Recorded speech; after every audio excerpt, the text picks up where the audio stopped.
ఓం నమో భగవతే వాసుదేవాయ. ఓం నమో ఓం నమో భగవతే వాసుదేవాయ. ఓం నమో భగవతే వాసుదేవాయ.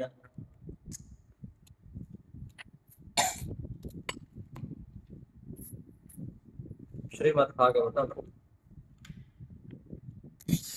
3వ స్కంధం 27వ అధ్యాయం 7వ శ్లోకం.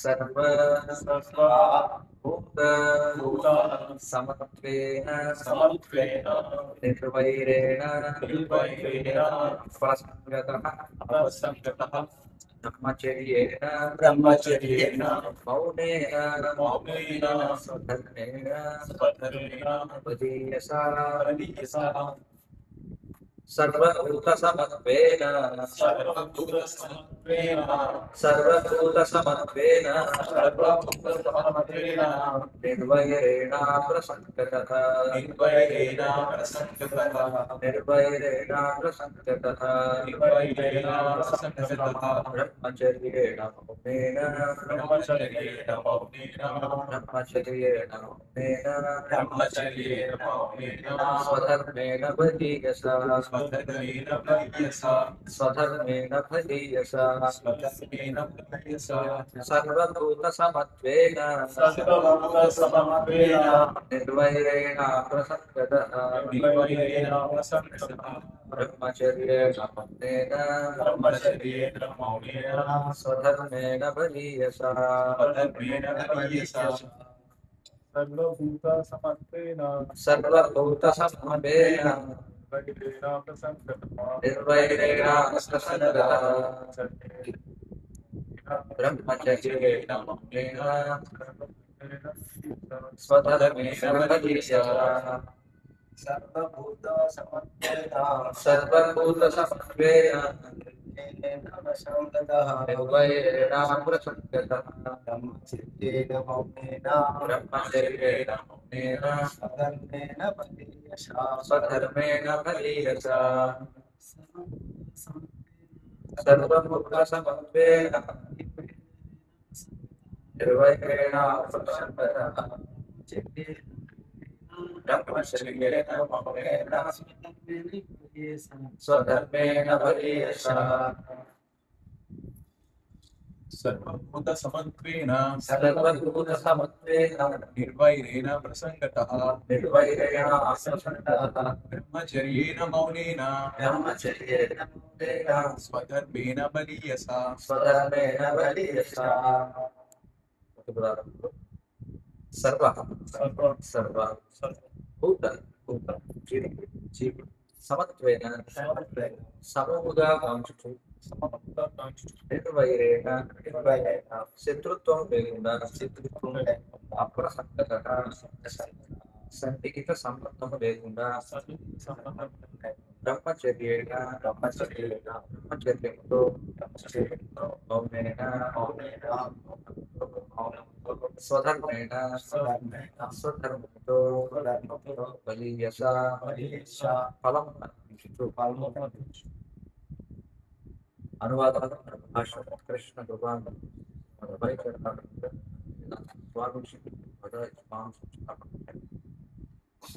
భక్తి యోగం నిర్వహించినప్పుడు మనుషులు ఎవరి ఏడనో వైరము లేకుండా అయినను ఎవరితోనో సన్నిహిత సంబంధములు లేకుండా ప్రతి జీవిని కూడా సమభావంతో ప్రార్థించడం బ్రహ్మచర్యంలో అవలంబించడం గంభీరునిగా ఉండడం దేవదేవునికి పరమ కనిపించుడు స్వధర్మములను నిర్వహింపవలను. పూర్ణ శ్రద్ధతో భక్తి యోగములను నెలకొనిది కృష్ణపుడు సర్వజుడు చముడయుడు అనేక రకముల దేవయాత్మలను భక్తుడు మాత్రం వాక్య తొలుగులను కాంచు దేహంతో వసిస్తున్న ఆత్మనే అనుకుడు ప్రతి జీవాత్మను దేవదేవుని అంశీయంగా అతడికి వేదములు కాంచదు. విఘ్నుడు భక్తుని దృష్టి విద్యార్థి సంపన్నులకు నామము స్వర్ణము దేవు లేదా గోపురుడు భక్తుడు లేదా పండితుడు ఎటువంటి భేదము కాంతడని భగవద్గీత దేహం కేవలం బాహ్య ఆచారం మాత్రమే నిజమనకు. ఆత్మ దేవదేవుని అక్షయని అతడు ఎరిగి ఉంటే ఉంటాడు. భక్తుడు ఏ జీవితోనూ శత్రుత్వమును కలిగి అది భావం. అతడు అందరితోనూ కలిసిపోవునని కాదు, ఆయన నిషేధింపబడింది. అప్రసంగత అనగా ఎవరితోనూ సన్నిహిత సంపర్కం కలిగి ఉండకపోతా అని భావం. భక్తునికి తన భక్తి యోగ నిర్వహణలోనే సంబంధం ఉందా?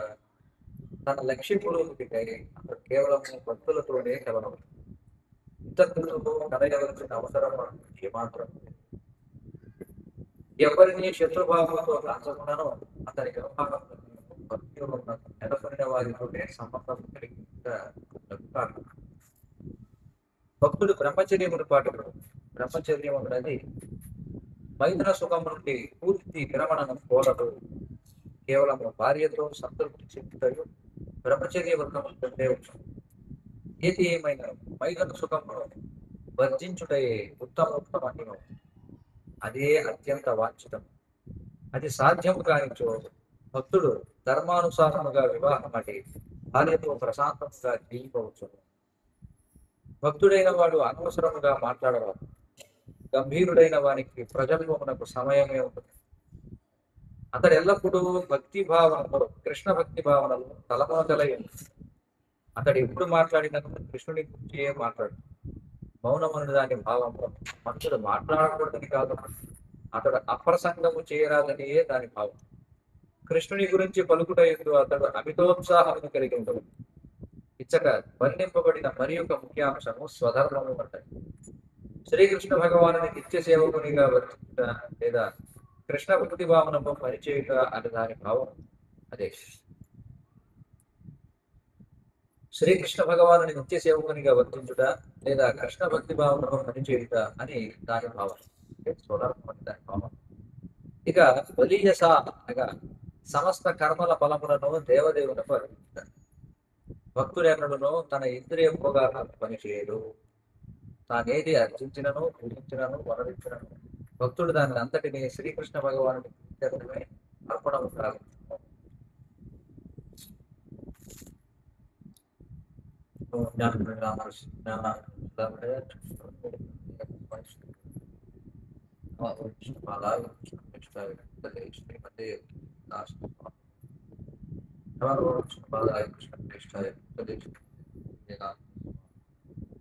नमस्ते साधु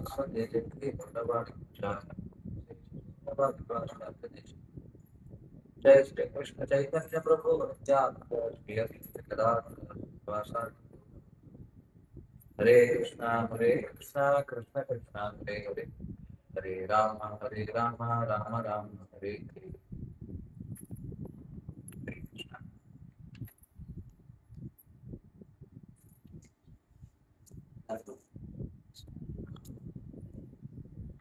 మనం చర్చిస్తున్నది 3వ అధ్యాయం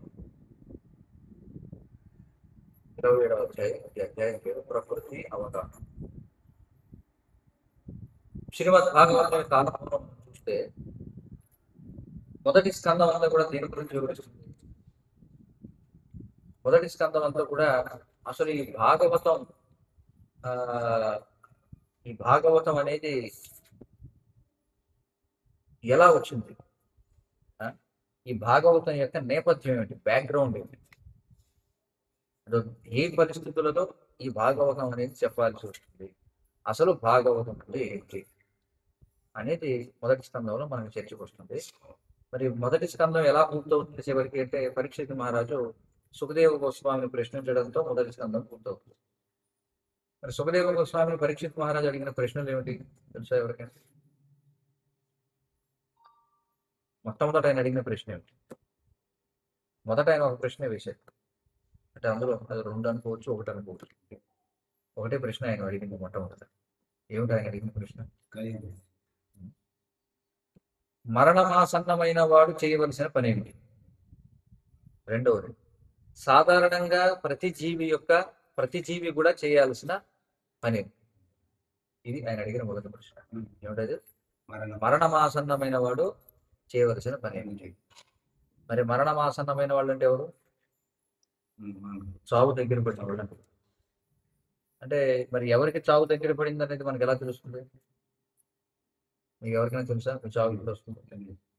లేదు. కాబట్టి ఒక విధంగా చెప్పాలంటే ప్రతి ఒక్కడు మరణం ఆసన్నమైన వాడు. అవునా కదా? కానీ మనం అలా అనిపించదు అనమాట. మనం ఏమనుకుంటా ఉంటే ఇంకా చాలా సమయం ఉంది కదా అనుకుంటాం. ఇదే విషయాన్ని ఆ, యక్షుడు ధర్మరాజుని అడుగుతాడు. ఒక మాయా సరస్సు ఒకటి ఉంటుందన్నమాట. వీళ్ళు ఇదంతా కూడా అజ్ఞాతవాసంలో అంటే ఈ ఆ, అరణ్యపర్వం, వనపర్వం, అరణ్యపర్వం. రామాయణంలో అరణ్యకాండ అంటారు, కానీ మహాభారతంలో వనపర్వం. ఈ వనాల్లో సంచరిస్తూ ఉన్నప్పుడు మరి ఒక దగ్గర వాళ్ళు దాహంగా ఉంటే అప్పుడు ఒక కోనేరు దగ్గరలో ఉంటే ఆ కోనేరు నుండి నీరు త్రాగుదాం అంటే అప్పుడు ఒక యక్షుడు దాన్ని కాపలాగా వస్తాడు. ఆ యక్షుడు కాపలాగా వస్తే ఆ యక్షుడు ఒక నియమం ఉందన్నమాట. ఏమిటంటే వాస్తవానికి ఆ యక్షుడు ఎవరంటే యముడే, స్వయంగా యమధర్మరాజు. ఆ, మొత్తానికి చివరిగా ధర్మరాజుని అడుగుతాడు. అత్యంత ఆశ్చర్యకరమైన విషయం ఏమిటని అడుగుతాడు.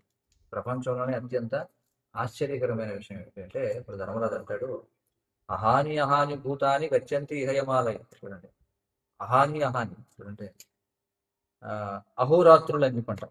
అహోరాత్రులు అంటే అర్థం ఏమిటి? అహ అంటే పగలు, ఆ, ఆ, రాత్రి అంటే రాత్రి అని తెలుస్తుంది. హోరా అని చెప్పంటాం. అహోరాత్రులు చూడండి, అహోరాత్రులు అని చెప్పంటాం. కాబట్టి హోరా అనే పదం నుండే ఇంగ్లీష్లో హెచ్ఓయుఆర్, హెచ్ఓయుఆర్ హవర్ అనేటువంటి పదం ఎక్కడి నుంచి వస్తుంది? హోరా అనేటువంటి పదం. హోరా అంటే అహోరాత్రులు అనేటువంటి దాంట్లో హోరా అంటే పగలు రాత్రి అని, అది అవర్ అంటే అర్థం. కాబట్టి నేను ఏమంటాడంటే అహాని అహాని భూతాని గచ్చంతి హిమాలయం అంటే అహాని అహాని అంటే ప్రతిరోజు జీవులు గచ్చంతి ఎక్కడికి వెళ్తారు? వెళుతున్నారు. ఎక్కడికి? యమాలయానికి వెళుతున్నారు. అందరు గ్రంథాలయానికి కాదు, ఎక్కడికి వెళ్తున్నారు? యమాలయానికి వెళుతున్నారు. హాని అహాని భూతాని గచ్చంతి హిమాలయం. కానీ ఇక్కడ ఉన్న వాళ్ళు ఏమనుకుంటారట అంటే నేను ఇక్కడే ఉంటాను అనుకుంటారు. ప్రతిరోజు వాడు చూస్తున్నాడు ఎంతమంది మరణిస్తున్నాడు. చిన్నపిల్లలు మరణిస్తున్నారు, ఆ పెద్దవాళ్ళు మరణిస్తున్నారు, ముసలివాళ్ళు మరణిస్తున్నారు, అందరూ మరణిస్తూనే ఉన్నారు చుట్టుపక్కల ఉన్నవాళ్ళు. కానీ వీడికి ఎవరికి వాడు ఏమనుకుంటాడు, నాకు ఇంకా చాలా సమయం ఉంది. కాబట్టి అప్పుడే ఎందుకులే, శరణాగతి ముందు అప్పుడే ఏం చేస్తాం, కొంత కొంత చేద్దాం, కొంత భక్తి చేద్దాం, కొంత ఇంద్రియభోగం కూడా ఉండాలి. మరీ ఇంద్రియభోగం ఒకసారి వదిలేస్తే ఎలా? బయట వాళ్ళు చెప్తూ ఉంటారు సాధారణంగా, ఏమంటారంటే అప్పుడే నీకు అంత భక్తి అవసరం లేదు. భక్తి చేసినా నువ్వు ఆ మోతాదులో చేయాల్సిన అవసరం ఉందని. అందులో పెద్ద ఆశ్చర్యం లేదు, ఎందుకంటే వాళ్ళు బయట వాళ్ళు కాబట్టి. కానీ లోపల వాళ్ళు కూడా ఆ మాట వింటారు. లోపల వాళ్ళు అంటే ఎవరు? మన మనసు. ఆ, లోపల మనసు ఏముంటుందంటే శాస్త్రాలు ఎప్పటికప్పుడు చెప్తుంటాయి, నువ్వు శరణార్థి పొందాలి. మనం చూస్తుంటాం చుట్టూ జనం చచ్చిపోతుంటున్నారు. ఆ, కానీ మనసు ఏముంటుందంటే మనసు కూడా అంటే బుద్ధి చెప్తుంటుంది, అరే నీకు కూడా ఇప్పుడు చూడండి మన పిడుగు పడింది. అంటే ఎవడన్నా అనుకోవచ్చు, వర్షంలో వర్షంలో బయటికి వెళ్తే కదా పిడుగు పడుతుంది, వర్షం లేకుండా పిడుగు ఎలా పడుతుంది? మన పడింది. వర్షం లేదు, ఆకాశం నిర్మలంగా ఉంది, పిడుగు వచ్చి పడింది. ఎవరికి తెలుసు ఇప్పుడేం పడుతుంది? భగవంతుని హెచ్చరిస్తూ ఉంటాడు అనమాట. ఉదాసీనంగా ఉన్నావు నువ్వు, కృతజ్ఞంగా గుళ్ళు దగ్గర పెట్టుకో, హెచ్చరికలు జారీ చేసి. కాబట్టి ఎవరైనా ఎప్పుడైనా మరణించవచ్చు, అంతేగాని నేను ముసలివాడిని అయ్యాకే మరణిస్తానని ఎంతమంది ఈ రోజుల్లో ముసలివాళ్ళు ఎవరు పెద్దగా చనిపోవడం చూడటం, చనిపోవడంతో యువకులు ఎక్కువ శాతం మంది ఏదో ఒక జబ్బులు వచ్చి చనిపోవడం, లేకపోతే ప్రమాదాల్లో చనిపోవడం, లేకపోతే ఆత్మహత్యలు చేసుకుని చనిపోవడం, ఎక్కువ చనిపోవడంతో యువత దేశంలో. కాబట్టి ప్రతిరోజు మనం చూస్తున్నాం అహాని అహాని భూతాన్ని, మన చుట్టూ ఉన్న వాళ్ళందరూ చనిపోతున్నారు. కానీ మనం ఏమనుకుంటున్నాం, లేదు నేను మాత్రం చావు, నాకు ఇంకా చాలా సమయం ఇస్తాను. కాబట్టి మనసు ఏముంటుందంటే పూర్తిగా శరణాగతి శరణాగతి పొందాలి. మనం రోజు చదువుతున్నాం, రోజు వింటున్నాం, కానీ ఇంకొంతకాలం పూర్తిగా ఇంద్రియభోగం చేద్దాం, అప్పుడే ఎందుకు శరణాగతి ముందు ఏం చేస్తాం అనుకుంటాం. ఆ విధంగా మన భౌతికమైనటువంటి ఆసక్తులను కొనసాగిస్తాం, అంటే మానసికమైనటువంటి ఆసక్తులు ఇవన్నీ కూడా కొనసాగిస్తుంటాం. వాటిని విడిచిపెట్టవచ్చు కావాలంటే, క్షణంలో వాటిని విడిచిపెట్టవచ్చు, కానీ మనం విడిచిపెట్టాలని లేదు, ఎందుకంటే నాకు ఆ కోరిక ఉంది. కాబట్టి మనం ఒక వైపున కృష్ణుడి దగ్గరికి వెళ్ళడానికి సమాయుక్తం అవుతూనే మరొక వైపున వెనక్కి వెళ్ళడానికి కూడా సమాయుక్తం అవుతుంది. చూడండి, ఏకకాలం స్థూలంగా ఇటువైపు వెళుతుంటాం, కానీ మానసికంగా లేదు వెనక్కి వెళదాం. ఆ? అందుచేత మరి ప్రతి ఒక్కరు కూడా, అందుకే మరణమాసన్నమైన వాళ్ళు ఇంకా దగ్గర పడిపోయింది మరణం అని తెలిస్తే ఏం చేయాలి? వెంటనే హరిమాశ్రయేత, హరిని ఆశ్రయించాలి గట్ట. ఇక మిగిలిన వాళ్ళ సంగతి ఏమిటి? సాధారణ పరిస్థితుల్లో కూడా భక్తి యోగులు చేయాల్సిన పని ఏమిటి అనే దాని గురించి కూడా సుఖదేవ గోస్వామి ఏమంటారు? అకామో సర్వకామో వా మోక్షకామ ఉదారది తీవ్రైన భక్తి యోగిన అజేత పురుషం పరం. సరే, నీకు ఇంకా మరణం ఆసన్నం అవ్వలేదు అనుకున్నాం, అయినా సరే నువ్వేం చేయాలి? భక్తి యోగం చేయాలి. అకామానికి ఏ కోరిక లేదు నీకు, అన్ని కోరికలు ఉన్నాయి. సర్వకామ మోక్షకామ అంటే మోక్షం సాధించాలని కోరిక. మూడింటిలో ఏదైనా సరే నువ్వు కూడా చేయాల్సిన పని ఏమిటి? తీవ్రైన భక్తి యోగైన జైత పురుషం పరం. నువ్వు భక్తియుత సేవలో పాల్గొనాలి. కాబట్టి ఎవడైనా సరే చేయవలసిన పని ఏంటి? మానవ జన్మ పొందినవాడు హరిమాశ్రయుడు, హరిని ఆశ్రయించాలి. ఆ తర్వాత మరి సుఖదేవ గోస్వామి సమాధానం చెప్తాడు. మరి సమాధానం చెప్పిన తర్వాత రెండవ స్కందంలోకి వచ్చేస్తుంది. అప్పటికి రెండవ స్కందంలో పరీక్షిత్ మహారాజు మళ్ళీ ఆ సుఖదేవ గోస్వామి ప్రశ్నిస్తాడనమాట. ఏమంటాడంటే, నేను ఆ భగవంతుని యొక్క అసలు ఈ భగవంతుడు ఏ విధంగా ఈ విశ్వమంతా వ్యాపించి ఉన్నాడో ఏమిటి అని చెప్పి అడుగుతాడు.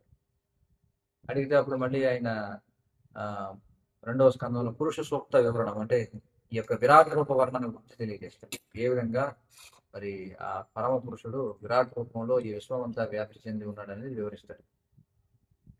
అది కూడా విన్న తర్వాత మళ్ళీ పరీక్షిత్ మహారాజు అనేకమైనటువంటి ప్రశ్నలు వేస్తాడు. అందులో ఒక ప్రశ్న ఏమిటంటే, అసలు జీవి ఆధ్యాత్మికమైనది అన్నప్పుడు, జీవి ఆధ్యాత్మికమైనది కదా, భౌతికమైనది కాదు. మరి ఆధ్యాత్మికమైనటువంటి జీవి అసలు ఈ భౌతిక సంపర్కంలోకి ఎలా వచ్చింది అని అడుగుతాడు. అది మాత్రమే కాకుండా అనేకమైనటువంటి ప్రశ్నలు వేస్తాడు. ఆ ఒక అధ్యాయం ఉందన్నమాట. ఏమిటంటే పరీక్షిత్ ప్రశ్నలు ఉంది. ఒక అధ్యాయం రెండవ స్కందం. ఆ అధ్యాయంలో ఏవైతే పరీక్షిత్ మహారాజు ప్రశ్నలు అడిగాడో వాటన్నిటికీ సుఖదేవ గోస్వామి సమాధానం చెప్పాడు. అదే మిగిలిన భాగవతం అంట. అయితే సమాధానాలు చెప్పినప్పుడు ఎలా చెప్తాడంటే, ఏదో ఇదిగో నీవు అడిగావు ప్రశ్న, ఇదిగో సమాధానం, ఆ విధంగా చెప్పడం. ఎందుకంటే ప్రశ్నలు వేయడమే మన వంతు, కానీ సమాధానం చెప్పేవాడు మనం ఏ వరుసలో అయితే అడిగామో అదే వరుసలో చెప్పాలని ఉంది కదా. అలాగే సుఖదేవ గోస్వామి కూడా ఆయన అడిగిన వరుసలో సమాధానం చెప్పడం. ఆయన సమాధానం ముందు ఏది చెప్పాలి, ముందు ఏ సమాధానం చెప్పాలి. ఎందుకంటే ఒకసారి ఒక సమాధానం చెప్తే నేను 4-5 ప్రశ్నలకి సమాధానం అందులో ఉండొచ్చు కదా. కాబట్టి సుఖదేవ గోస్వామి ఆయన సమాధానం చెప్పుకుంటూ పెడతాడు. సమాధానం చెప్పేటప్పుడు కూడా ఇదిగో నాకు తెలిసిదేనని చెప్పడం. ఆయన ఏం చేస్తాడు? చెప్పే ప్రతి సమాధానానికి కూడా చరిత్రలో జరిగినటువంటి ఏదో ఒక ఉపాఖ్యానాన్ని తీసుకుంటాడు. సమాధానం చెప్పబోతూ ఏమంటాడంటే, నాయన నువ్వు ప్రశ్న వేసావు కదా, ఇదే ప్రశ్న పలానా కాలంలో పలానా వాళ్ళని అడిగారు, పలానా వాళ్ళని అడిగితే ఆ పలానా వాళ్ళు ఏం చేశారంటే ఆ పలానా ప్రశ్న ఇంకెక్కడో అడగబడిందని చెప్పి దాని గురించి చెప్పారని చెప్పి చెప్పుకుంటూ వస్తాడు. భాగవతం చదివేవాడికి మనకి అవగాహన ఉన్న విషయం కదా. ఒక సంభాషణలోంచి ఇంకో సంభాషణ, అందులో ఇంకో సంభాషణ, అందులో ఇంకో సంభాషణ. అలా మొత్తానికి పరీక్షిత్ మహారాజు అడిగినటువంటి ప్రశ్నలకి సమాధానం చెప్పడం కోసం ఈ మిగిలినటువంటి మొత్తం ఈ 10 స్కందాలు కూడా అందుకోసం చెప్తాయి. మరి ఎక్కడో ఆయన రెండవ స్కందంలో అడిగిన ఒక ప్రశ్నకి ఇదిగో ఇప్పుడు మూడవ స్కందంలో సమాధానం చెప్తున్నాడు. ఆ సమాధానం ఎలా చెప్తున్నాడు? దాన్ని చెప్పడానికి ముందు ఈ కపిల దేవుని యొక్క అవతారం ఎలా వచ్చింది, అసలు ఆయన తల్లిదండ్రులు ఎవరు, ఆయన కపిల భగవానుడి తల్లి అసలు ఏ ప్రశ్నలు వేసింది, ఇలా చెప్పుకుంటూ వచ్చాడు. చెప్పుకుంటూ వస్తూ ఈ అధ్యాయంలో మరి ఏం చెప్తున్నాడు ఒకసారి చూసాం. ఏమంటాడంటే, జీవుడు ప్రకృతి త్రిగుణాల చేత ప్రభావితుడు కానముడు అవికారులు కర్తృత్వరహితులు అయినందున జలమునందు తన ప్రతిబింబమునకు సూర్యుడు బరుడై ఉన్నట్లుగా దేహమును నిలిచినప్పటికీ గుణ ప్రభావమునకు అతీతునిగా ఉండును అని చెప్పారు. ఏమన్నాడంటే, ఎప్పుడైతే అంటే ఆ విధంగా అంటే పూర్వాది జన్మ పడాలి, ఏ విధముగా అంటే దాన్ని చెప్పుకుంటూ పెడతాడు. ఏమిటంటే, సూర్యుని యొక్క ప్రతిబింబం నీటిపై పడుతుంది కదా, కానీ నీటిపై సూర్యుని యొక్క ప్రతిబింబం పడడం వల్ల సూర్యుడు ఏమన్నా నీటి యొక్క చల్లదనం చేత ప్రభావితం అవుతాడు? సూర్యుని చేత నీరు ప్రభావితం అవుతుంది, కానీ నీటి చేత సూర్యుడు ప్రభావితం కాదు. అలాగే జీవి శరీరంలో ఉన్నప్పటికీ కూడా ఎప్పుడైతే ప్రకృతి త్రిగుణాల చేత ప్రభావితుడు కాడో అప్పుడు అతని పరిస్థితి కూడా ఎలా ఉంటుందంటే సూర్యుని స్థితిలాగా ఉంటుంది చెప్పాడు. తర్వాత ఏమన్నాడు? జీవుడు దేహాత్మ భావనతో ఏమో దేహాత్మ భావనతో అంటే శరీరమే నేననే భావనతో ప్రకృతి మరియు మిథ్యాహంకారపు ప్రభావంలో ఉన్నప్పుడు, ఎప్పుడైతే నేను ఈ శరీరాన్ని అనుకుంటామో వెంటనే మనం ప్రకృతి ప్రభావంలో వెళ్ళిపోతాం. అంతే కదా. మనం ఏ ప్రపంచంలో ఉన్నాం? భౌతిక ప్రపంచంలో ఉన్నాం. కాబట్టి మనకి ఏ దేహం ఉంది? భౌతిక దేహం ఉంది. కాబట్టి మనం భౌతిక దేహం చేత ప్రభావితం అవ్వాలా లేదా? అవ్వాలి. కానీ ఎప్పుడు ప్రభావితం అవుతావట? ఎంతవరకు ప్రభావితం అవుతావట అంటే నేను ఈ శరీరాన్ని అనుకున్నాను. కానీ ఎవడైతే నేను ఈ శరీరాన్ని కాదు అనుకుంటాడో వాడు ఈ భౌతిక ప్రకృతి చేత ప్రభావితుడు కాడు. మరి ఏ ప్రకృతి చేత ప్రభావితుడు అవుతాడో? మరొక ప్రకృతి ఉంది. ఏమిటది? ఆధ్యాత్మిక ప్రకృతి. దాని గురించి కృష్ణుడు చెప్తున్నాడు, పరస్తస్మాత్తు భావన్యత్ వ్యక్తో వ్యక్తాత్ సనాతన అని చెప్పుకుంటున్నాడు భగవద్గీత. పరస్తస్మాత్తు భావన్యత్ అంటే నాయన నువ్వు ఏదైతే నీ కళ ముందు చూస్తున్నావో ఇది మాత్రమే కాకుండా మరొక పరాప్రకృతి అనేటువంటి ఉంటుంది. వ్యక్తో వ్యక్తాత్ సనాతన, అది అది అవ్యక్తంగా ఉన్నటువంటి సనాతనమైనటువంటిది. కాబట్టి ఎప్పుడైతే మనల్ని మనం ఈ భౌతిక దేహంతో గుర్తించుకోమో అప్పుడు మనం ఆధ్యాత్మిక ప్రకృతిలో వెళ్ళిపోతాం వెంటనే. అదే ఇక్కడ చెప్తున్నారు. కానీ దేహాత్మభావంలో ఉంటే ఏమవుతుంది? వెంటనే మనం ప్రకృతి విద్యాహంకార ప్రభావంలో ఉంటాం కాబట్టి భౌతికమైన పనులు చేయాలనుకుంటాం. మరి మిథ్యాహంకార ప్రభావం చేత ఏమనుకుంటాడట? నేనే కర్తను అనుకుంటాడు, నేనే చేసేవాడిని అనుకుంటాడు ప్రతి. తర్వాత శ్లోకంలో ఏమంటాడంటే, మరి ఎప్పుడైతే శరీరంతో మనల్ని మనం గుర్తించుకొని నేనే చేసేవాడిని అనుకుంటాను అప్పుడు బద్ధజీవుడు ప్రకృతి గుణముల సంపర్కము కారణంగా మరి ఇప్పుడు ఏమవుతుంది? మంటలో వెళ్ళి పెడితే ఏమవుతుంది? కాలుతుంది కదా. అలాగే ప్రకృతి త్రిగుణాలతో సంపర్కంలోకి వచ్చామనుకోండి అప్పుడు ఏమవుతుందంటే ఉచ్చ నీచము. ఉచ్చ నీచములు అంటే ఏమిటి? మంచిది చెడ్డది అనే వివిధ జీవజాతులు ఏంటి జన్మిస్తాం. ఒక్కోసారి మంచి జన్మలు, ఒక్కోసారి అధమ జన్మలు. మంచి జన్మలు ఏమిటి? 4 లక్షల రకాల మనుషులు.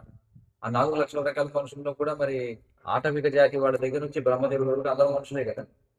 కదా, ఆటవికులు మనుషులే, మనం కూడా మనుషులమే. మనం కాకుండా ఇంకా కిన్నెరులు ఉన్నారు, కింపురుషులు ఉన్నారు, గంధర్వులు ఉన్నారు, చారణులు ఉన్నారు, వానరులు ఉన్నారు. చూడండి, నర అనేటువంటి శబ్దం ఇక్కడ సమానంగా ఉంది. కిన్నెర అంటే ఏమిటి? వీళ్ళు కూడా మనుషులేనా అన్నట్టుగా ఉంటారు, అందుకే వాళ్ళు కిన్నెరులు అనుకున్నారు. కిన్ అంటే ఏమిటి? వీళ్ళు కూడా మనుషులే కానీ ఇలా ఉన్నారంటే వీళ్ళు అనిపించే వాళ్ళు కిన్నెరులు ఉంటారు. కిం పురుషులు, వీళ్ళు కూడా పురుషులేనా అలా ఉంటారనమాట. చూడటానికి ఏమంటే మనిషిలాగే ఉంటారు కానీ మనిషిలాగా ఉండదు వాళ్ళు, కానీ వాళ్ళు మనుషులే, ఉన్నత స్థాయికి మనుషులు అంటారు. అందుకే వాళ్ళు కిం పురుషులు అన్నారు. కిన్నెరలు, కిం పురుషులు, వానరులు. వానరులు అంటే వీళ్ళు మనుషులు ఏమిటి అనిపించే వాళ్ళు వానరులు అని. అంటే మనిషిలాగా ఉన్నారు కానీ కోతిలాగా వ్యవహరించే వాళ్ళు వానరులు అని. ఈవిడి మనిషి ఏంటిరా బాబు, తోక ఉంది, వీడికి ఏమో ముఖం ఏమో కోతిలాగా ఉంది, వీడి మనిషి ఏమిటి? వాళ్ళేమో వానరా అని చెప్పున్నారు. వానరా అంటే వీడి మనిషి అన్నారు. కిన్నరులు, కింపురుషులు, వానరులు, గంధర్వులు పై లోకాలు, చారులు, విద్యార్థులు, వీళ్ళందరికీ పైన దేవతలు, ఉపదేవతలు ఉన్నారు. వీళ్ళందరూ కూడా మనుషులే. అంతా మా 4 లక్షల రకాల మనుషుల్లోకి వస్తారు వీళ్ళంతా. ఇంకా పైకి వెళ్ళిపోతే ఇంకేమంటున్నారు? బ్రహ్మదేవుడు ఉన్నాడు, ఆయన కూడా మనిషే. ఇంకా ఈ లోపల దానవులు ఉన్నారు, యక్షులు ఉన్నారు, వాళ్ళు మనుషులే. రాక్షసులు ఉన్నారు, వాళ్ళు మనుషులే. దైత్యులు ఉన్నారు, వాళ్ళు మనుషులే. చూడండి ఎన్ని రకాలు, అందరూ మనుషులే. కాబట్టి ఏమవుతుంది? ఎప్పుడైతే త్రిగుణాల సంపర్కంలో వెళ్ళిపోతామో ఉచ్చ నీచములు అనేవి జీవజాతులు. నీచ జీవజాతులు అంటే ఏమిటి? మిగిలిన 80 లక్షల జీవరాశులు, వాటిలో మనం ఉంటూ ఉంటాం. భౌతిక కర్మల నుండి మనం ఎప్పటి వరకు అయితే విడిపోమో, చూడండి ఆసక్తికరమైన విషయం ఏంటంటే కర్మ అనే దానికి ఏమైనా నిర్వచనం ఇస్తారు చూసారు. కర్మ అంటే ఏమిటి అర్థం? కర్మ అంటే ఏంటి అర్థం? అది కర్మ, ఒత్తు కా, మామూలు కాకి గురించి చెప్తున్నాడు. పని అంతే కదా, పని అని మనం నిర్వచనం చెప్తాం. కానీ శాస్త్రాల్లో కర్మ అనే దానికి ఏమి నిర్వచనం చెప్పారు సార్? జీవికి భౌతిక దేహమును తయారు చేసేదాన్ని కర్మ అంటారు అని చెప్పారు. ఏం చెప్పారు? జీవి ఏం చేస్తే మరొక భౌతిక దేహం తయారవుతుందో దాన్ని కర్మ అంటారు.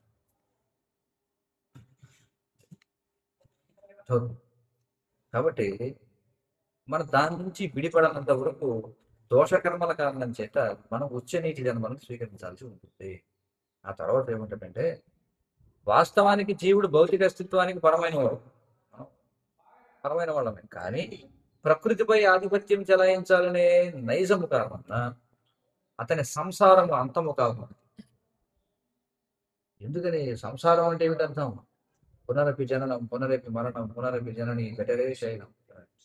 మళ్ళీ మళ్ళీ పుడుతున్నా, మళ్ళీ మళ్ళీ మరణిస్తున్నాం, మళ్ళీ మళ్ళీ రకరకాల యోనులలో ప్రవేశించి జన్మిస్తూ ఉన్నాం. దేనిని సంసారం అనుకుంటారు. ఎందువల్ల వస్తుందట అంటే ప్రకృతిపై ఆధిపత్యం చెలాయించడం వల్ల. దాని వలననే స్వప్నమునందు వలె అతడు సర్వ విధములకు అనర్థములచే ప్రభావితుడవుతుండును. కళలో మనం అనేక రకాల అనర్థాలను చూస్తూ ఉంటాం కదా. స్వప్నంలో మనం ఏదో పాము కాటేసినట్టు, లేకపోతే మన తలకాయ తెగిపోయినట్టు మనకు అనిపిస్తుంటుంది, పులి వెంటబడుతున్నట్టు, రకరకాల ఏవో రావచ్చు కళలో. ఆ? అలా మనం ప్రభావితం అవుతూ ఉంటాం, ఎందుకంటే భౌతికమైన పనులు చేస్తుంటాం. తర్వాత ఏమంటే, ప్రస్తుతం భౌతిక భోగం పట్ల అనురక్తమై ఉన్న మలిన చిత్తమును వైరాగ్యయుక్తముగా తీవ్రమగు భక్తి యోగమును నిలుపుట ప్రతి బద్ధ జీవుని కర్తవ్యం. మరి ఏం చేయాలి? మన దీని నుంచి బయటపడాలంటే ఏం చేయాలి ఆయన చెప్తున్నాడు. ప్రస్తుతం ఎలా ఉంది మన యొక్క చిత్తం? భౌతిక భోగంలో అనురక్తమై ఉంది. దాన్ని ఏం చేయాలంటే వైరాగ్యయుక్తముగా తీవ్రమగు భక్తి యోగము, భక్తి యోగం చేయాలి. ఎలాగా? వైరాగ్యంతో కూడినటువంటి భక్తి యోగంలో నిలబడడం ద్వారా మనం ఏమవుతున్నప్పుడు మన మనస్సు చిత్తము అదుపులోకి వస్తాయట. మన మనస్సు మన యొక్క చైతన్యం మన అదుపులోకి రావాలంటే ఏం చేయాలి? వైరాగ్యయుక్తముగా తీవ్రముగా భక్తి యోగంలో నిలుపుతాం. వైరాగ్యం అంటే ఏమిటి అర్థం? ఆసక్తి లేకుండా. దేని పట్ల ఆసక్తి లేకుండా? కాదు, కాదు. వైరాగ్యం అంటే ఆసక్తి లేకపోవడం. దేని పట్ల ఆసక్తి లేకపోవడం?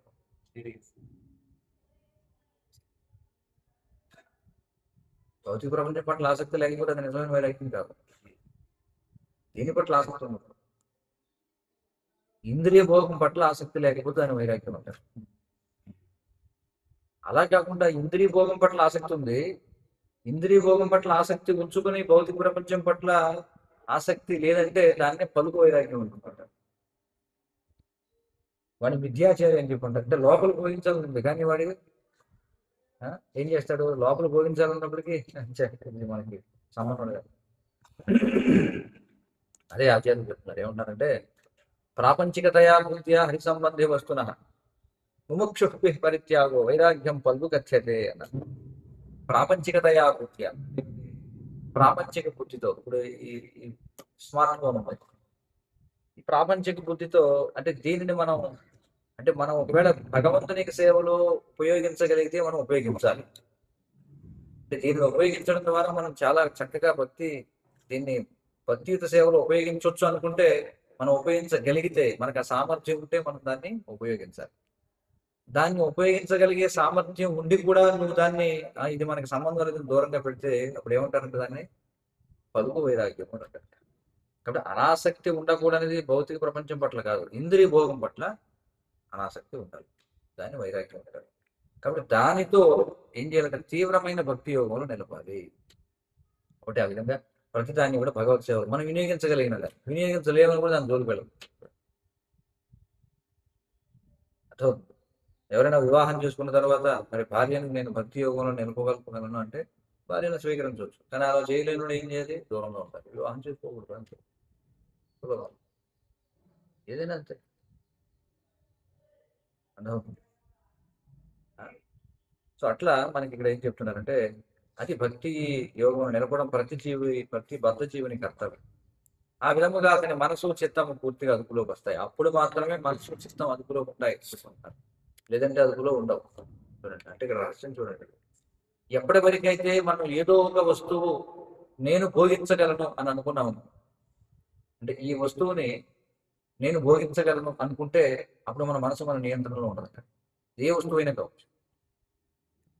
ప్రపంచంలో 100 వస్తువులు ఉన్నాయి, 99 వాటి పట్ల మనకి భోగభావం లేదు, కానీ ఒకదాని పట్ల భోగభావం చాలు మనసు నియంత్రణలోకి రాకుండా ఉండడానికి.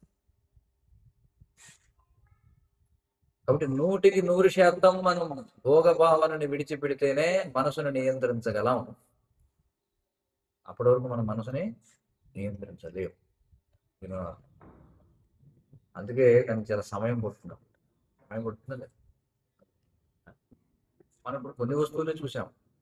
మనం చూసిన కొన్ని వస్తువులు 100లో మనం 30 చూసాం. 100లో మనం 30 చూసి వీటి మీద నాకు భావం లేదు. దాంతో మనసు సంతృప్తి చెందదు. ఇప్పటి వరకు మనం చూడనివి కూడా చూపిస్తాడు. చూపించి ఇప్పుడు చూపు మనసు నియంత్రణలో ఉందా, నీకు భోగభావం ఉందా లేదు. అదే కదా. ఇప్పుడు ఎవడేమంటాడు, అబ్బాయి నాకు అసలు ఆహారం మీద నాకు ఆసక్తి లేదండి, నాకు అసలు రుచే లేదు, నేను అసలు విరక్తి కలిగిన. బహుశా నువ్వు ఇప్పుడు ఏదైతే తింటున్నావో అది వండేవాళ్ళు సరిగ్గా వండకపోవడం వల్ల, వాళ్ళకి ఎక్కువగా వండడం రాకపోవడం వల్ల, వాళ్ళకి రకరకాల పదార్థాలు వండకపోవడం వల్ల నీకు వైరాగ్యం కలిగింది. రేపు పొద్దున ఎవడో బాగా ఉండేవాడు, ఎవడో మంచి మంచి బాగా రుచికరమైన పదార్థాలన్నీ, అప్పుడు నీకు వైరాగ్యం ఉండాలని చెప్పాలి. సో కాబట్టి దాన్ని పరీక్ష అంటాం. పరీక్ష అంటే అదే. పరీక్ష అంటే మనం నిజంగా ఏ స్థాయిలో ఉన్నామో తెలియజేసేదే పరీక్ష. అంతే కదా. పరీక్షల్లో ఏం తెలుస్తుంది, మనకి మార్కులు వస్తాయి. మనం అనుకోవచ్చు, అబ్బా నేను ఇంత బాగా చదివాను, అంత బాగా చదివాను. కానీ మనం ఎంత బాగా చదివానని ఎప్పుడు తెలుస్తుంది, పరీక్ష రాస్తే మార్కులు వచ్చింది దానికి వచ్చేసి. కాబట్టి మరి భౌతిక ప్రపంచం అంటేనే మరి పరీక్షలు ఎప్పుడు ఉన్నాయి. పరీక్షలు లేకుండా ఎలా? పరీక్ష ఉంటేనే కదా మనలో ఉన్న లోపం తెలిసేది. కాబట్టి వైఫల్యం అనేది విజయానికి తొలిమెట్టు అని చెప్పాలి. సో, మనం ఎందెందులో అయితే విఫలం చెందామో ఆ వైఫల్యాలన్నీ కూడా మనకి మెట్లుగా ఉపయోగపడతాయి. దాన్ని అడిగేసి మనం పైకి వెళ్ళాలి. మెట్లు లేకుండా పైకి వెళ్తాం, ఎక్కగలం. ఇప్పుడు ఆధ్యాత్మిక జీవితంలో మెట్లు ఏమిటంటే మన వైఫల్యాలు మెట్లు. కానీ నేను వైఫల్యం చెందడం అనుకున్నవాడు పైకి ఎక్కలేదు. నాకు విఫలం అవ్వడం ఇష్టం లేదు అన్నాడు మేడం, నువ్వు అక్కడే ఉంటావు, పైకి వెళ్ళలేదు. పైకి వెళ్ళాలంటే మెట్లు కావాలి. మెట్లు ఏమిటంటే నీ అపజయాలు, నీ వైఫల్యాలు నీకు. కాబట్టి గూడుకోవడానికి సిద్ధంగా ఉన్నవాడే గెలవడానికి అర్హుడు. జాగ్రత్తగా అర్థం చేసుకోవాలి. అంటే నేర్చుకోవడానికి సిద్ధంగా ఉంటారు. నేను నేర్చుకోను, నేను ఇంతే అనుకుంటే అలాగే ఉంటాం, ఏం చేయలేం. ఆ? అది మనకి 5వ శ్లోకంలో చెప్తున్నారు. తర్వాత శ్లోకంలో ఏమన్నాడంటే, మనుషుడు యోగ పదమును అభ్యసించు శ్రద్ధావంతుడు కావాలి. సాధన చేస్తే అప్పుడు మనకి శ్రద్ధ అనేది వస్తుంది. ఆరంభంలో కొంత శ్రద్ధ ఉంటుంది. ఆదౌ శ్రద్ధ తదో సాధు సంఘ.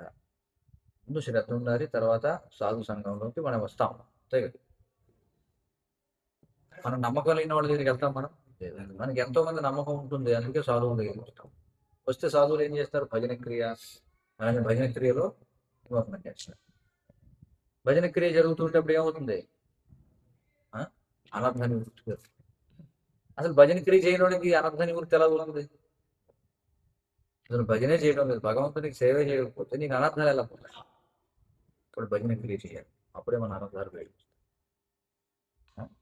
కాబట్టి భక్తి యోగంలో నిమగ్నం అవుతుంటే ఇంకా శ్రద్ధ పెరుగుతుంది. అంటే ముందు కోమల శ్రద్ధ ఉంటుంది.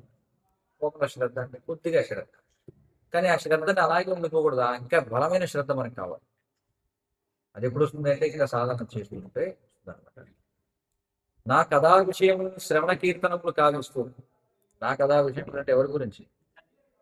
కృష్ణ సంబంధమైనటువంటి కథా విషయాలను శ్రవణ కీర్తనలు చేస్తూ విశుద్ధముకు భక్తి సేవా స్థాయికి తనను తాను ఉద్ధరించుకోవాలి అని. కాబట్టి ఏవైతే మనం భగవద్గీతలో శ్లోకాలను చూస్తామో వాటి యొక్క విస్తృత వివరణ మనకి భాగవతంలో తెలుస్తుంది. ఉదాహరణకు భగవద్గీతలో కృష్ణుడు 6వ అధ్యాయంలో చెప్తారు, ఆత్మానమవ సాధయే ఆత్మైవంటి ఆత్మనో బంధు ఆత్మైవ రిపురాత్మన. ఏమంటాడు, ఉద్ధరేదాత్మనాత్మానం. మనసు ద్వారా నిన్ను నువ్వు ఉద్ధరించుకోవాలి. ఆత్మానం అవసాధయే, అంతేగాని ఆత్మ నీ యొక్క మనసు ద్వారా నిన్ను నువ్వు పతనం చేసుకోకూడదు. మనసు ద్వారా నిన్ను ఉద్ధరించుకోవాలి. ఆత్మైవ ఆత్మనో బంధువు, నీ మనసే నీకు మిత్రుడు. ఆత్మైవ రిపురాత్మన, నువ్వు మనసును నిగ్రహించలేకపోతే నీ మనసే నీకు శత్రువు అని. కాబట్టి అదే ఇక్కడ మనకి చెప్పారు, ఏమన్నారు, అది ఎలా జరుగుతుంది అంటే నా కథా విషయంలో శ్రవణ కీర్తనలు కావించుచు విశుద్ధముకు భక్తిత సేవా స్థాయికి తనను తాను ఉద్ధరించుకోవాలి. ఏం చేయాలి, వినాలి, చెప్పాలి, అంతే. సరళం. మనకి సమయం ఉంది, వినాలి.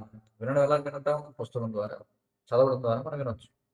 కీర్తనం చేయాలి అంటే ఏం చేయాలి, పుస్తకాన్ని అవతల వాళ్ళ కన్నా ఇవ్వాలి, లేకపోతే పుస్తకంలో ఉన్నదాని గురించి మాట్లాడాలి, వినిపించాలి. ఈ శ్రవణ కీర్తనాన్ని ఎందుకు చేయడం ద్వారా మనం మన యొక్క మనసు, మన యొక్క చిత్తం నియంత్రణలో ఉంచుతాయి. మరి ఈనాటి శ్లోకంలో ఏం చెప్తున్నాడండి అంటే, భక్తి యోగం నిర్వహించేటప్పుడు మనిషి ఎవరి పట్ల కూడా వైరం లేకుండా ఉండాలి. మనం మన జీవిత కాలంలో ఒక వ్యక్తి పట్ల శత్రువుతో ఉన్నా మళ్ళీ మనం పుట్టాల్సిందే. చూడండి, ఒక వ్యక్తి పట్ల శత్రుత్వం ఉన్నా లేదా ఒక వ్యక్తి పట్ల ఆసక్తి ఉన్నా మళ్ళీ మనం భౌతిక ప్రపంచానికి తిరిగి వస్తాం. అందుకే మనం చూస్తాం ఆచార్యులందరూ కూడా పెద్ద పెద్ద వాళ్ళందరూ మనం చూస్తే వాళ్ళకి శత్రుత్వం ఉండదు, కానీ వినయంతో వాళ్ళు ఏమంటారంటే ప్రభుపాదుల వారు కూడా చూడండి, ఆయన చివరి రోజుల్లో మరి ఆయన దగ్గరికి ఎవరు వచ్చినా సరే ఏమనేవారంటే, నన్ను క్షమించండి, మీ పట్ల నేను ఏమన్నా అనుచితంగా మాట్లాడుంటే దయచేసి ఏమనుకో అనేవారు. ఆయన అవన్నీ చెప్పాలి అసలు.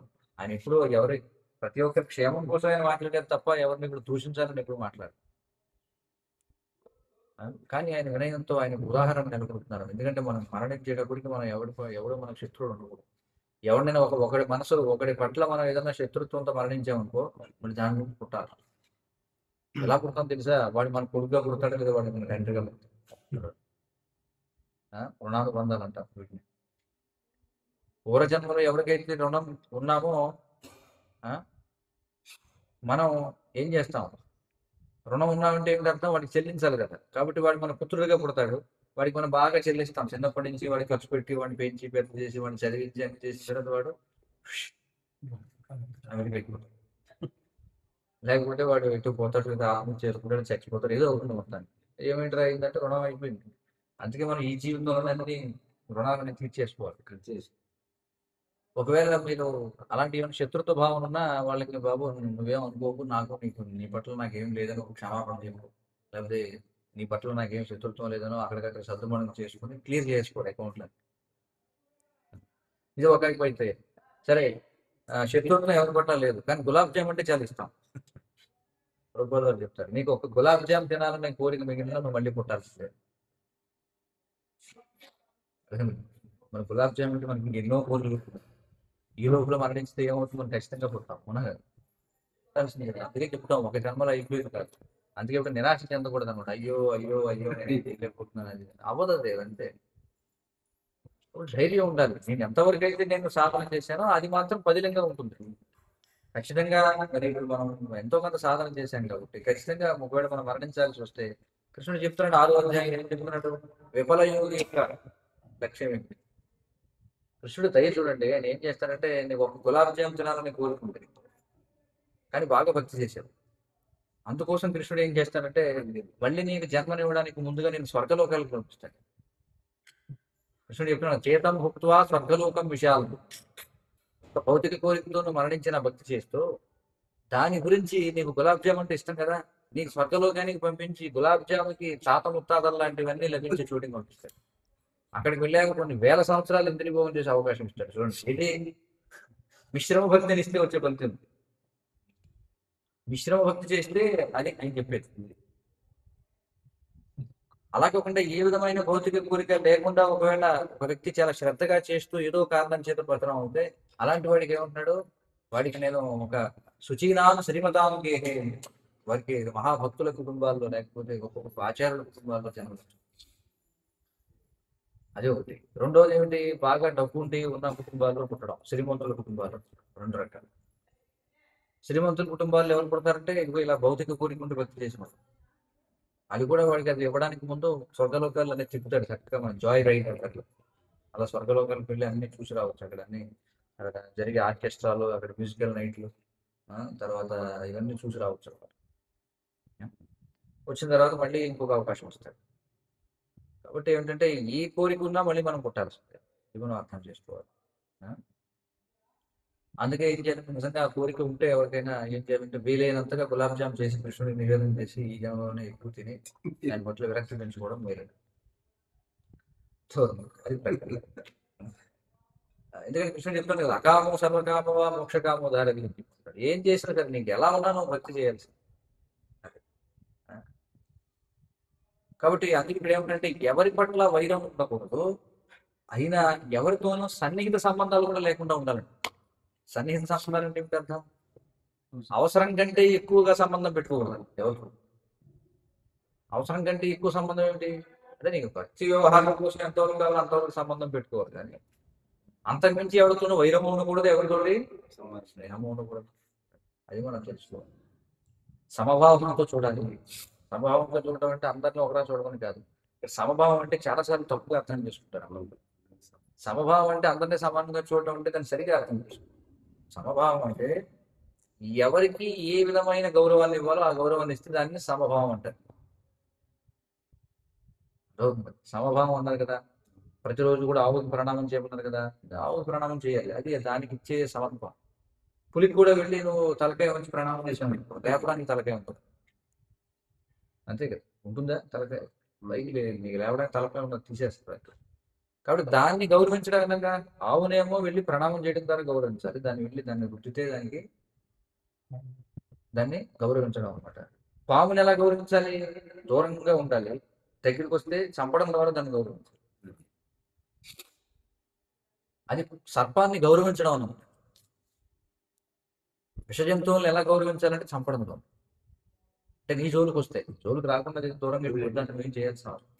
అది సమానత్వం చూపడం అంటే ఎవరితో ఎలా వ్యవహరించాలో అలా వ్యవహరించాలి, దాన్ని సమానత్వం అంటారు. అంటే అందరితో ఒకే రకంగా వ్యవహరించమని కాదు ఇక్కడ. ఇంకేమంటారు? బ్రహ్మచర్యం అవలంబించాలి. ఇక్కడ ఒక మాట చెప్పారు, బ్రహ్మచర్యం అంటే మైదున సుఖం నుండి పూర్తి విరమణ కాదు అని అంటారు. అదే మనం చెప్పుకున్నాం. బ్రహ్మచర్యం అంటే బ్రహ్మే చరతి ఇది బ్రహ్మచర్య. బ్రహ్మచర్యం అనే దానికి నిర్వచనం మైదునంలో పాల్గొనకుండా ఉండడం కాదు వాస్తవానికి, కేవలం భగవత్ సేవలో ఉండడం. ఒకవేళ ఎవరైనా భగవత్ సేవలో ఉండడానికి మైదానాన్ని కూడా వినియోగించినట్లయితే వాడు కూడా బ్రహ్మచారి. అంటే అర్థం ఏమిటి? సంతానోత్పత్తి కోసం కనుక వాడు భార్యతో కలిసినట్లయితే వాడు కూడా బ్రహ్మచారితో సమానము అనుకుంటున్నాడు కదా.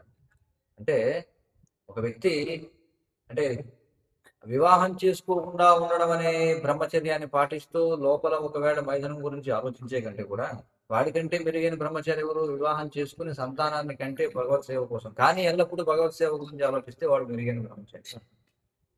ఏదో అర్థం చేసుకోవాలి.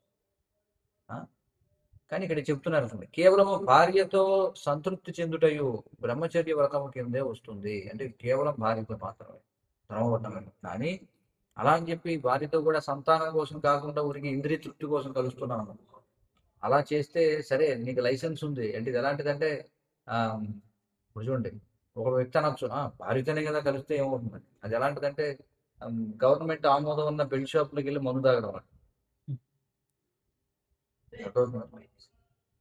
నాటుసారా తాగేవాడు ఒకడు. నాటుసారా తాగమంటే ఏంటి? వివాహం కాకుండా అక్రమ సంబంధం పెట్టుకోవడం ఒకటి. అలా కాకుండా ప్రభుత్వం ఆమోదం ఉన్నటువంటి ఒక వైన్ షాప్కి వెళ్ళి తాగాడు అనుకుంటా, దానికి శిక్ష ఉండదు. కానీ అలాగని జబ్బు రాకుండా అక్కడ తాగిన ఇక్కడ తాగిన మందే కదా. తేడా ఏమిటంటే అనుమతి తీసుకో. కాబట్టి ఒకవేళ ఎవరైనా సరే నా ధర్మపత్ని కదా నేను ఇంద్రియ భోగం చేస్తానంటే దాని అర్థం అదేదో ఆ ఏమంటారు దాన్ని, అదే మెచ్చుకోవాల్సినటువంటి పని ఏం కాదు. దానివల్ల కూడా నువ్వు భక్తిలో ముందుకెళ్ళావు. కాకపోతే నువ్వు అంటే సంఘ మర్యాదను పాటిస్తున్నావు అంతే.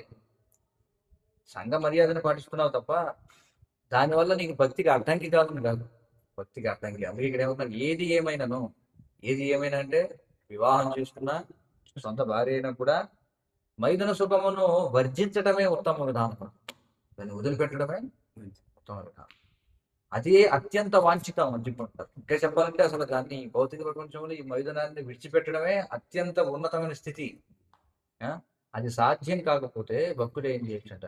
ధర్మబద్ధంగా వివాహం ఆడి భార్యతో ప్రశాంతముగా జీవించవచ్చు. అలాగే మనసు మరి ఏదో లేదనుకో, అప్పుడు కనీసం భార్యతో పరిమితంగా ఉంటాయి. కానీ పరిమితంగా ఉండమన్నారు కదా దాని అర్థం దాన్ని వీలైనంత త్వరగా దాని నుంచి బయటపడమని అర్థం అందులో. కానీ అలాగే నీకు లైసెన్స్ ఇచ్చారు, నువ్వు జీవితాంతం అదే పని మీద ఉందని కాదు. అర్థమవుతుంది. ఇంకా ఏం చెప్తున్నారు తర్వాత ఏంటంటే గంభీరంగా ఉండవని సీరియస్గా ఉండాలండి. అంటే మన స్థానానికి తగినట్టుగా ఉండాలి, జోకర్ లాగా ఉండకూడదు. భక్తుడు అంటే భక్తుడు ఉందాతనం మెయింటైన్ చేయాలి, గౌరవంగా మాట్లాడాలి. అంటే ఏది మాట్లాడాలో అది మాట్లాడాలి. అనవసరంగా ఊరికే ఏదో జోకులు వేస్తూ ఎలా పడతాడు వేళాకోళంగా ఉన్న జనానికి లోపు అంతే. ఎవరి గంభీరత్వం అంటే వాడు పాటించాలి. పాఠశాలలో పాఠాలు నేర్పాల్సినటువంటి ఉపాధ్యాయుడు విద్యార్థులతో కలిసిపోయి జోకులు వేసినాడు, విద్యార్థులు కూడా ఏం చేస్తారు? అప్పుడు జోకులు వేస్తారు. ఎంతో మందిని చూస్తాం మనం, నేను కూడా చూశాను, నేను చదువుకున్నాను. అలా కాకుండా గంభీరంగా ఎవరైతే ఉంటారో వాళ్ళతో అందరూ గంభీరంగానే వ్యవహరిస్తారు. జోకులు వేస్తారు ఎవరితో. ఇప్పుడు గంభీరంగా ఉంటారంటే ఇక్కడ ఏం చెప్పారంటే ఆ, గంభీరంగా ఉండడానికి అర్థం అనవసరంగా మాట్లాడకూడదని చెప్పారు ఇక్కడ.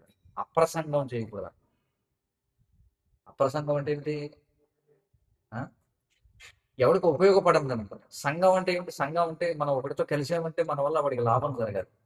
ఎవరికి నష్టం చేయడం కోసం మనం ఇంకొకరితో కలవకూడదు. అవును. కాబట్టి అది ప్రసంగం అంటే అర్థం ఏంటంటే అదే. అంటే మనం మాట్లాడే మాటలు అవతలకి ఉపయోగపడాలి ఏదో ఒకటి. ఉపయోగం లేకుండా మనం ఎవరితో మాట్లాడడం.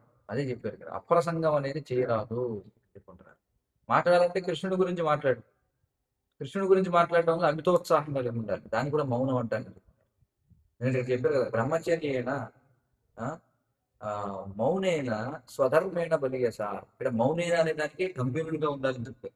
గంభీరంగా ఉండడం అంటే గంభీరంగా ఉండేవాడు మాట్లాడతారు ఎక్కువ. మాట్లాడు అసలు మాట్లాడడం కాదు, మాట్లాడితే ఉపయోగపడేది మాట్లాడతారు. ఉపయోగం ఏంటి మాట్లాడదు, అది గంభీరంగా ఉండడం. ఉం. దాన్ని మౌనము అని చెప్పుకుంటారు. దేవదేవునికే ఫలము నర్పించుచు స్వధర్మమును నిర్వహించాలి అని చెప్పుకుంటారు.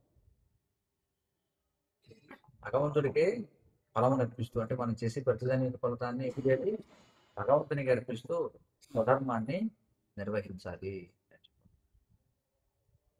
కాబట్టి మనం ఎప్పటికప్పుడు చూసుకుంటూ ఉండాలి. మనం మరణించడానికి సిద్ధంగా ఉన్నామా లేదా?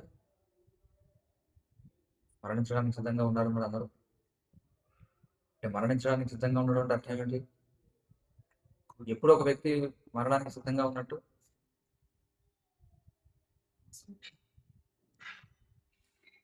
మరణించడానికి సిద్ధంగా ఉండడం అంటే ఏమిటి అర్థం? తరగతుల్లో అతని జ్ఞానంలో పురోగతి. ఇంకా స్పష్టంగా చెప్పాలి. ఆధ్యాత్మిక తెలిసిన వ్యక్తి. అంటే ఎలాంటి భౌతిక కోరికలు లేని స్థితిలో ఉన్నామా?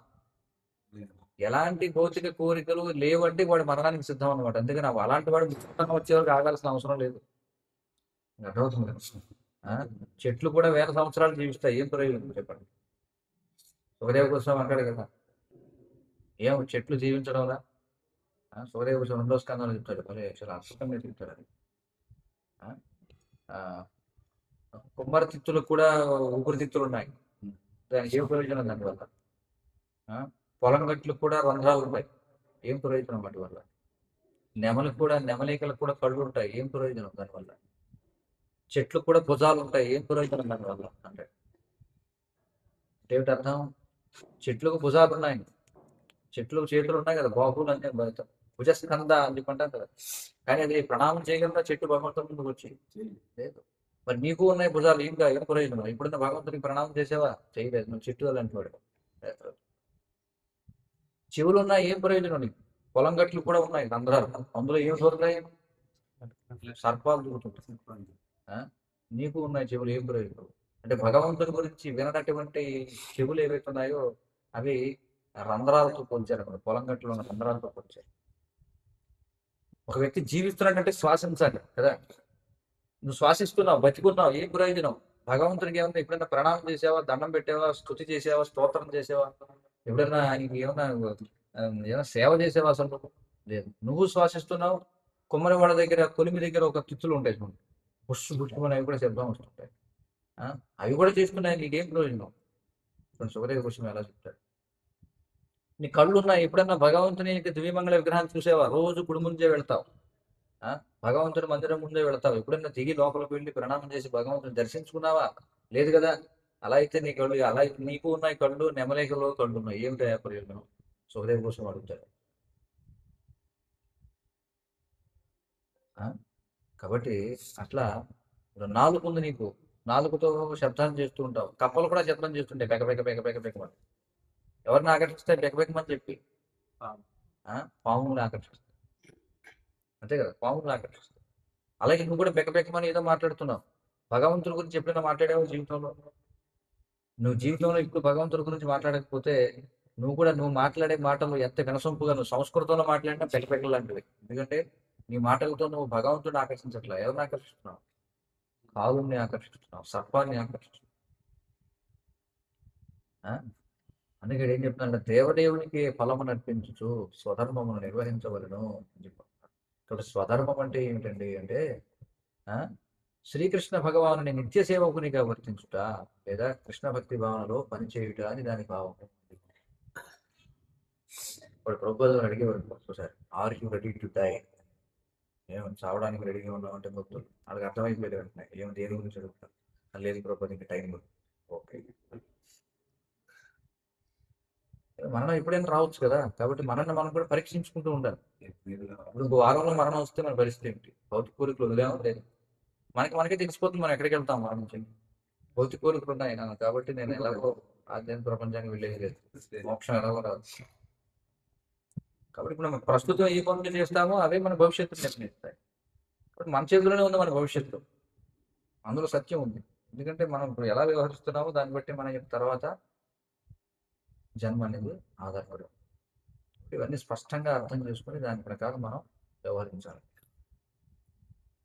హరే కృష్ణ హరే కృష్ణ కృష్ణ కృష్ణ హరే హరే, హరే రామ హరే రామ రామ రామ హరే.